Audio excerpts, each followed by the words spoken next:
Hello, Mount Royal University. This is your CMRU.ca news. Thanks for joining us. I'm Mariah Bouvier. And I'm Noah McPherson. In today's news, we will discuss the winners of the CMRU Club elections, Cougar sports, and the 3-day weather forecast. But first, Calgary was hit with a snowstorm yesterday. The snowy conditions creating dangerous road conditions and putting Calgary EMS in over their heads. Between 9:40 a.m. and 10:05 a.m. yesterday, emergency medical authorities in Calgary called a red alert. For 25 minutes, no ambulances were available to respond to any new calls coming in. They say 118 calls came in between 8 a.m. and noon, far above the average of 85 calls. Spokesperson Adam Loria says there's a small amount of non-life-threatening calls pending, but all calls were eventually dealt with. With a large dump of snow and the drop in temperature, the roads were especially icy and slippery. Between 6 p.m. and 6 a.m., Calgary police received 75 reports of accidents. In 8 of those accidents, there was an injury and 6 hit and runs. MRU has got a new Students Association Executive Council. It is up to the executives to represent the students on campus. Joe Horwood joins us live. Joe, how many positions had to be filled and what do those people do?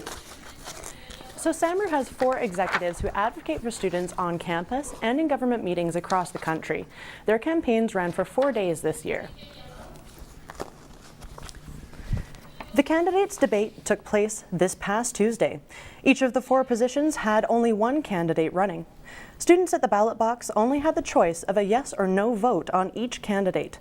All 4 of the candidates were voted into office with 75% approval or more. But voter turnout was low. Out of nearly 11,000 possible votes, only 658 students went to the ballots. That means only 6% of the student population voted. The executives have a say in what events take place on campus, how our money is spent, and even course content. There is also a CMRU Board of Governors. They are still looking for nominees to fill positions, and those nominations are open to students until March 22nd. Thank you, Joe. The Riddell Library just hosted its long night against procrastination. The librarians want to help students succeed in the last few weeks of the semester. There's an opportunity to chat one-on-one with a librarian. Students could also receive free 15-minute massages. There was free coffee and tea, and even yoga sessions. The night was designed with student mental health in mind and the goal of trying to lower stress. The library says it was for students not to just survive, but to thrive as well. Another popular support service at the library is the Start Lab. It was recently moved out of the main building and over to the new library. It provides all sorts of technical support, and Victoria Ashley found out, in spite of the new location, the lab has gotten busier. Unviersity helps around 40 students every day. Bree Smith is the media trainer and communications lead for Start Lab. She says they are seeing more foot traffic because they are easier to find. We are now way more centralized. So previously when we were down in the T wing, it was really hard for students to kind of just spot us. They'd have to know specifically to come down into the T wing. Smith says that the popularity of the new library has also helped them reach out to more students. The second floor is always packed full of people, especially during like close to exam week or finals or anything like that, that people are just coming in and out. Smith tells us that we can expect to see new state-of-the-art production suites within the coming year. She says that the team at Smart Lab can't wait to show us how it all works. Victoria Ashley, CMRU.ca News. Student instructor evaluations are now available for students to complete. Whether or not they are filled out is up to the students. Jamin Jin joins us live from the newsroom. Thanks, Noah. MRU recently changed its evaluation process. They are still online, but it's a new format. There's different questions and a different rating scale. In addition, some classes used to do theirs on pen and paper anonymously during class time, but now it's all done on a computer. I asked several students whether they thought the evaluations were effective. because all the things that I recommended changed within the courses that I was taking, and I was like, yes. We had this one prof that was her first time teaching that she was just like had a bunch of issues with, and like the whole class was like discontent.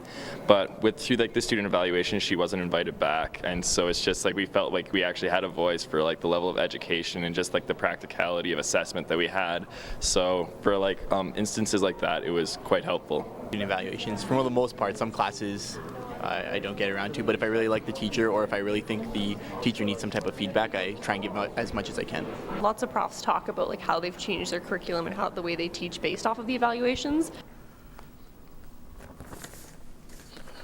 Ben Coons is the chair of the Information Design program here at Mount Royal. He has taught at Mount Royal for the past 12 years and has definitely noticed a difference between the hard copy and online evaluations.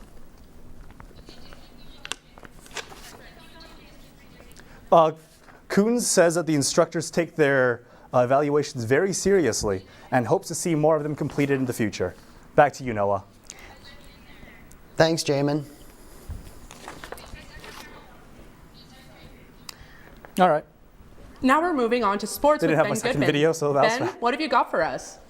Thanks, Mariah. The Cougar season is over. That means it's time to reflect back on the year. The Cougars End of the Year Awards take place March 28 at the Bella Concert Hall.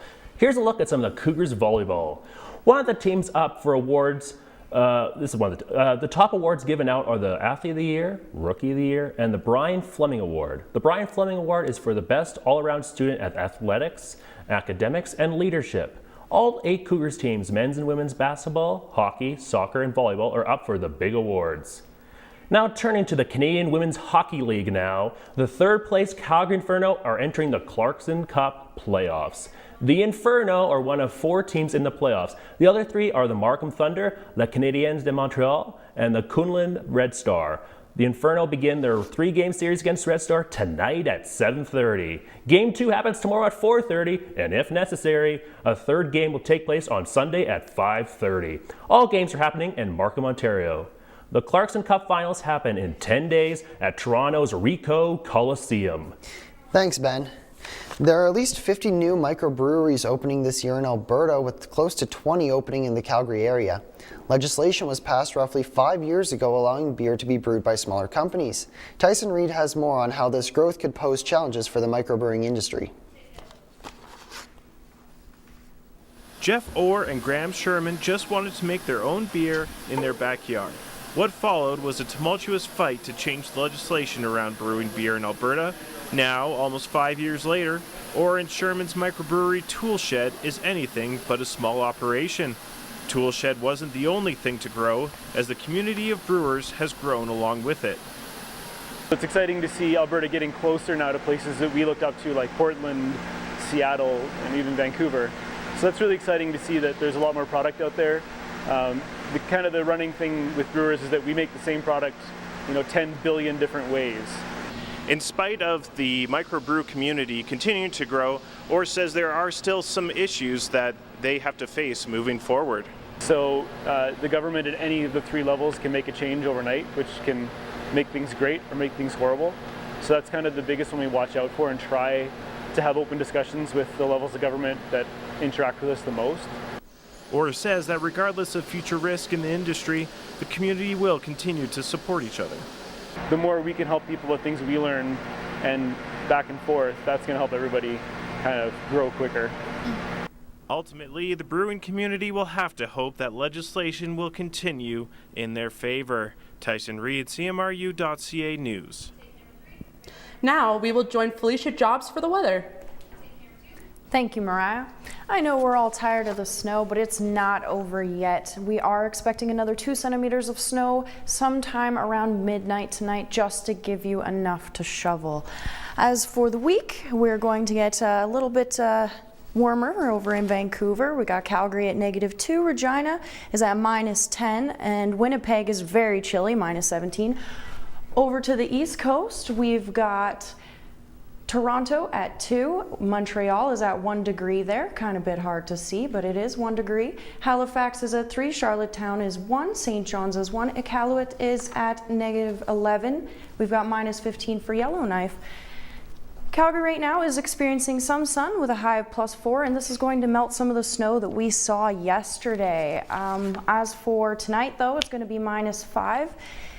Into next week, though, we've got Saturday with a high of 3, a low of -6.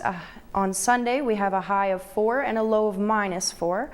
And then again on Monday, we're going to have a nice high of -8 and a low of -4.